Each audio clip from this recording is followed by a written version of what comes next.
So I've been talking about Wicked kind of breaking some box office records. Check this out. This is really interesting. You know, Wicked is now the highest grossing movie of all time based on a Broadway musical domestically. Okay, because I think Friday when it opened, it was $214.3 million at the domestic box office. Guess what it beat? Guess what the previous chart topper was? Ooh, Cats? I don't know. No, that's actually a good guess. Grease. Oh, that's right. Grease from 1978. Okay, now here's the second one. It's become the highest grossing movie of all time based on a play. And guess who it beat? This one I had like zero idea. No clue. A Few Good Men. Had no idea that was ever even a play. What? That was a play? It was a play. So I'm like, okay. So, man, Wicked is on a freaking roll. Not just Wicked, though. Wasn't the box office just out of control this weekend? Super out of control. Here we go. They were saying basically that the people that have theaters were like, thank God, basically, you know. Moana 2, number one in North America, $135.5 million. I know you'll go see that, right? I just can't do it, but I get it. Of course, you know.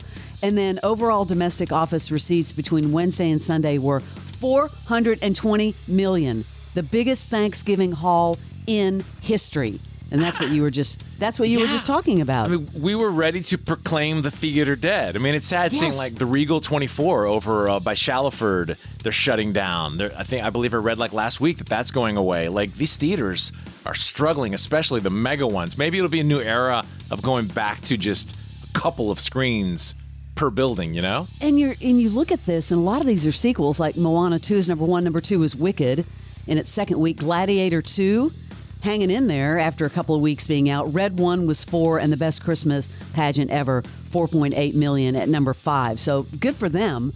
But since its release in 2016, the animated film Moana has become a surprising hit on streaming platforms, surpassing its original box office performance. It's amassed over 1 billion viewing hours. A billion. Originally available on Netflix. That's what I thought. It's skyrocketed, and then it went over to Disney Plus, and I guess it's been ranked among the top films since then. Huge. That just seems like an obvious place for it. I'm surprised it started at Netflix, you know? Like it seems like such an obvious Disney thing. You know what else was big over the weekend? The Macy's Thanksgiving Day Parade. I think it's kind of a tradition, honestly, for families. It set a record, 31.3 million people across all platforms. That's a lot of people watching the Thanksgiving Day Parade. I would argue that maybe 20 of those million just had it on. You know, I think it is just the sound of it in the room. So you think maybe it's just like people having it on in the background? Right. I Maybe. think it's a background play. Let me ask you this. How much is too much Botox, Barnes? Well, when you can't move your face anymore, I guess. Listen to this headline. Meghan Trainor, you know, the pop singer Meghan Trainor, says she got too much Botox and now cannot smile anymore. Like literally, she said, I messed up. My face hurts to smile, to even try. I got too much Botox. I messed up.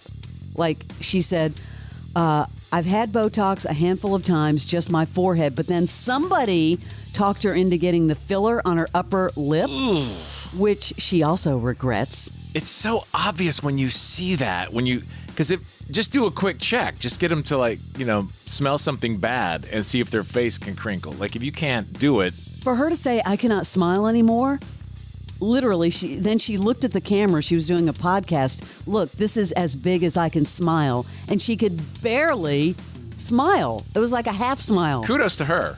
It's great that she's able to play with it. That's funny. Very good that she's able to play with it. Saw this news, and honestly, I know he's trying to help people, which is great, but it really made me sad. James Van Der Beek is selling Varsity Blues merch so he can help pay for all the expensive cancer treatment that's going to cost him. Wow. Remember, he revealed he has colorectal cancer? So this is what he said. Merch drop. Excited to celebrate the 25th anniversary of Varsity Blues with a limited edition of number 4 Moxon jersey. And I guess they're signed. 100% of my net proceeds will go to families recovering from the financial burden of cancer, including my own. Oh, okay. Because I thought you Yeah, wow. I would have thought that this is really soon to start selling off Yes. little pieces of memorabilia. Yeah. Order now and get a signed one in time for Christmas. So That's sad. hashtag cancer is expensive. But he's helping other families as well. That was weird, though. He's helping other families and himself.